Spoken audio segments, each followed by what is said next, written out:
আসসালামু আলাইকুম সবাইকে। রেহানা জামাস ডায়েরি ইউটিউব চ্যানেল যারা যারা দেখেন অবশ্যই সাবস্ক্রাইব করবেন। আর আপনাদের সাথে আমি ভালো মন্দ সব কিছু শেয়ার করি। তো ইউটিউবে আমার বেশি দিন না, তারপর আল্লাহ তাআলার রহমতে ভালো সাড়া পাইছি।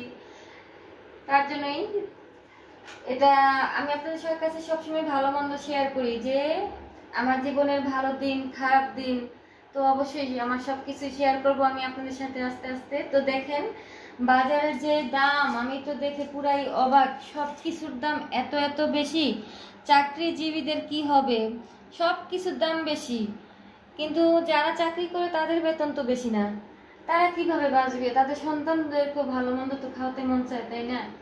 আসলে এই জিনিসগুলো না ভাবলে অনেক খারাপ লাগে। 6,000 টাকা নিয়ে গেছি শুধু মেডিসিনের জন্য, আমি 1500 টাকা ওষুধ আনছি, আর সম্পূর্ণ টাকা আর কি আমার কিছু বাজারের জন্য আর কি। তো যাই হোক, সন্তানদের জন্য তো খাবার আনতেই হবে, কম বেশি খাওয়াতেই হবে। লিচুর সিজন যেহেতু শেষ হয়ে গেছে, এর আগে আনছিলাম 2 দিন আগে, 1100 টাকা শ ছিল, আর আজকে নিল কত 1300 না 1400 টাকা শ যেন নিচ্ছে, আমার এটা মনে নাই।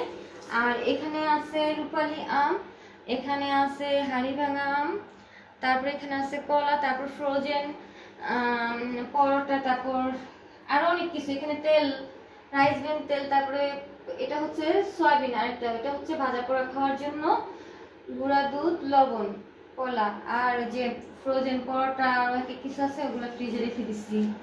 তো এখানে একটা কথা শেয়ার করি, লিচুর একটা অনেক বড় একটা কাহিনী আছে আমার জীবনে, এটা আমি সব সময় আমার মনে থাকবে। এটা হচ্ছে আমার বড় মেয়ে লিচু খেতে অনেক বেশি পছন্দ করে।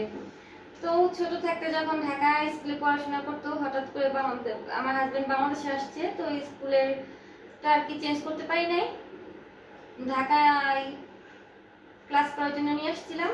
কি করছে, বাসের মধ্যে উঠছে, তো তখন আমি মার বাসায় ছিলাম। বাসে উঠে কি করছে, ছোট মেয়েটা তখন অনেক ছোট ছিল, যা বলার মতো না।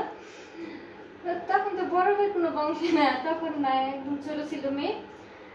তো কি হয়েছে, 100 লিচু বাসের মধ্যে উঠে আনছি। মেয়ে তো কোনো সময় 100 লিচু খেতে পারবে না, ও মনে হয় বাসে ফালাইছে আর খাইছে।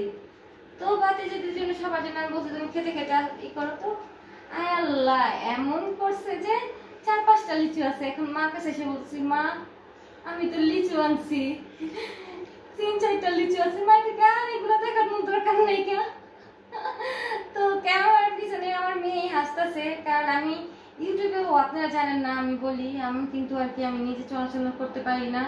আমার 2টা মেয়ে আমাকে অনেক হেল্প করে, সব কিছুতে আমাকে হেল্প করে আমার 2টা মেয়ে আর কি। যে এইগুলা ধরা হতে শুরু করে সব কিছু আমার মেয়েরা একটু গুছায় দেয়, তারপর আমি কথা বলি। এগুলোকে আপনারা আর কি ক্ষমা সুন্দর দৃষ্টিতে দেখবেন, আর বেশি বেশি করে সাবস্ক্রাইব করবেন, বেশি বেশি লাইক কমেন্ট শেয়ার করবেন, আপনাদের কাছে অনুরোধ রইল। আর এই তো বললাম তো কি কি আনা হয়েছে, ফ্রোজেন পরোটা এগুলো বলছিলাম, ফ্রোজেন পরোটা আর কিছু আছে, ওগুলো ফ্রিজে আছে। তো যাই হোক, কিছু কেনাকাটা কি সবার জন্য একটু হয় যে মানুষ কিভাবে বাঁচবে, সব কিছু দাম বেশি বেশি, কিন্তু চাকরিজীবীদের তো বেতন বেশি না। তো সবাই সবার সন্তানকে খাওয়াতে পছন্দ করে, সবাই সন্তানদের হাসি মুখ দেখতে পছন্দ করে, সবাই চায় সবার সন্তানকে হাসি খুশি রাখতে, ভালো রাখতে। তো সবার জন্য আমি দোয়া করি, সবার জন্য ভালো থাকে, সুস্থ থাকে। আপনার জন্য, আমার জন্য আপনারা দোয়া করবেন। কথা একটু এলোমেলো হলে ক্ষমা সুন্দর দৃষ্টিতে দেখবেন।